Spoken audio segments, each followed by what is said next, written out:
Bienvenue dans cette quatrième et dernière partie qui concerne le bouton j'aime. Donc dans la partie précédente, ce qu'on avait fait, on avait créé la fonction qui se charge d'incrémenter les j'aime dans la base de données, donc dans la table article, et donc dans la table j'aime, donc elle ajoute l'id du membre et l'article qu'il a aimé, donc pour savoir dans quel membre a aimé quel article. Donc ce qu'on va faire maintenant, on va créer une nouvelle fonction qui va se charger de nous envoyer les informations, c'est-à-dire de savoir si l'utilisateur veut aimer le même article. Donc on va l'appeler déjà aimé. Donc comme paramètre, elle aura l'id de notre article. On précise ici toujours notre variable id article. C'est un int pour éviter les SQL injections. Et ici je démarre une requête SQL, query est égal MySQL, donc MySQL query, et on va select la totalité from j'aime. Donc on sélectionne tous les champs qui se trouvent dans la table j'aime. Donc dans la table j'aime, on a quoi? On a le membre 1 a aimé l'article 1 et le membre 2 a lui aussi aimé l'article numéro 1. Donc puisqu'on a ici deux j'aime pour l'article numéro 1. Ici on précise where l'id de l'article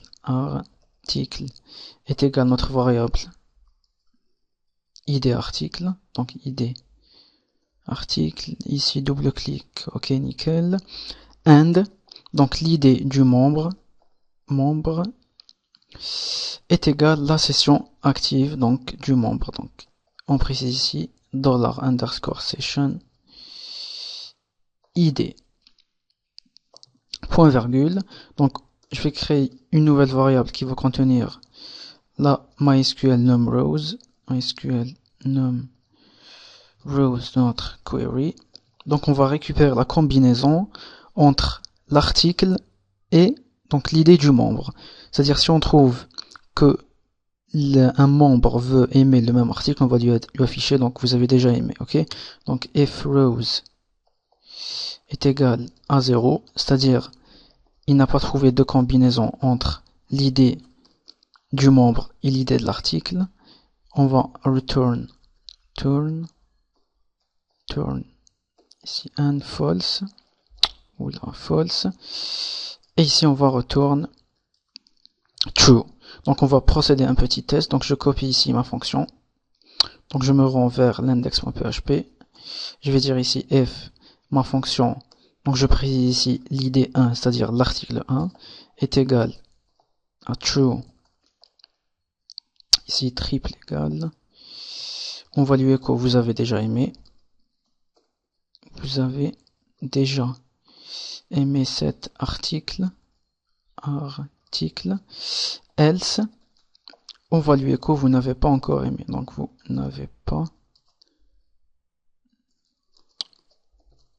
encore aimé. Donc juste pour le test, nous on sait parfaitement que le membre numéro 2 a aimé l'article 1, puisqu'on est connecté avec le membre qui porte l'id 2. Donc si j'actualise ici,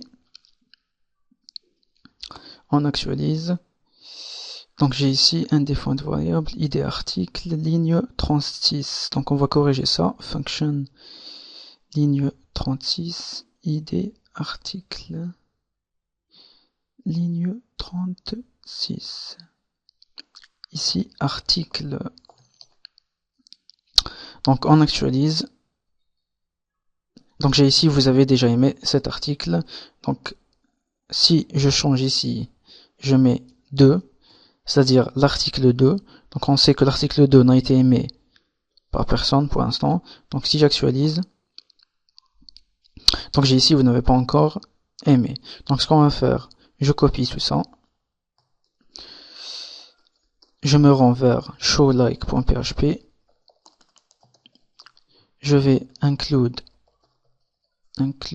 le function.php pour établir la connexion à la base de données et importer donc les fonctions. Donc if isSet de quoi $_post de id article, donc comme on avait fait pour le add like, et donc la session a été active, c'est-à-dire l'utilisateur s'est bien logué.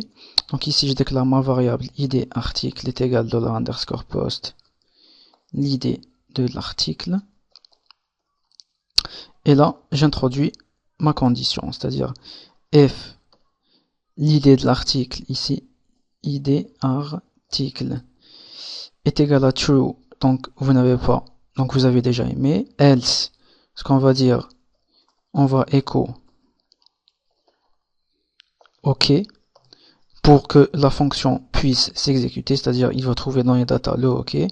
Donc si il trouve le OK, ce qu'on va faire, on va appeler notre fonction ajouter gem qui va se charger d'incrémenter les gemmes. Donc ici, point virgule.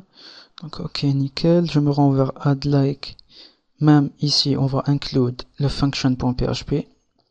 Function.php pour établir la connexion à la base de données et d'importer donc les fonctions. Ce que j'ai envie de faire, j'ai envie de créer aussi un div avec l'id feedback qui va contenir le message qu'on va afficher à l'utilisateur. Donc, si tout est OK, j'appelle mon feedback.text.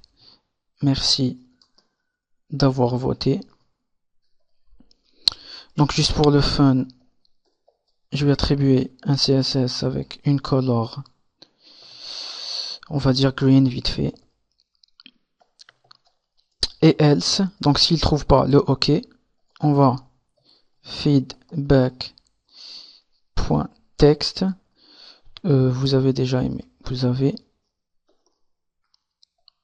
déjà aimé. Donc cet article.css. Ici color red vite fait. Point virgule. Donc s'il y a une erreur, on va la corriger. Donc ici, j'actualise. Donc je clique ici sur j'aime où j'ai déjà aimé. Ici, je clique. Donc on actualise. On clique. Et j'ai effectivement ici, où vous avez déjà aimé cet article qui apparaît. Donc si je clique sur j'aime sur le deuxième article que personne n'a aimé pour l'instant, je clique. Merci d'avoir voté et on voit parfaitement ici le 1 qui apparaît. Donc si j'essaye de recliquer sur j'aime, je clique et j'ai ici vous avez déjà aimé cet article. Donc et on voit parfaitement que le 1 est maintenu. Donc j'actualise et j'ai toujours ici 2 aimés et un seul qui aime le deuxième article. Donc si je me connecte avec l'id 1, ici je vais mettre un 1, j'actualise ici. Si donc le membre qui porte l'id 1 n'a pas encore aimé l'article 2, donc je clique sur j'aime. Donc j'ai ici merci d'avoir aimé et on voit parfaitement ici le 2 qui apparaît. Donc si j'essaye de recliquer, vous avez déjà aimé cet article. Donc on arrive à la fin de ce tuto. Donc si vous avez n'importe quelle question, postez-la en bas. Donc je vous remercie. On se voit dans la prochaine partie.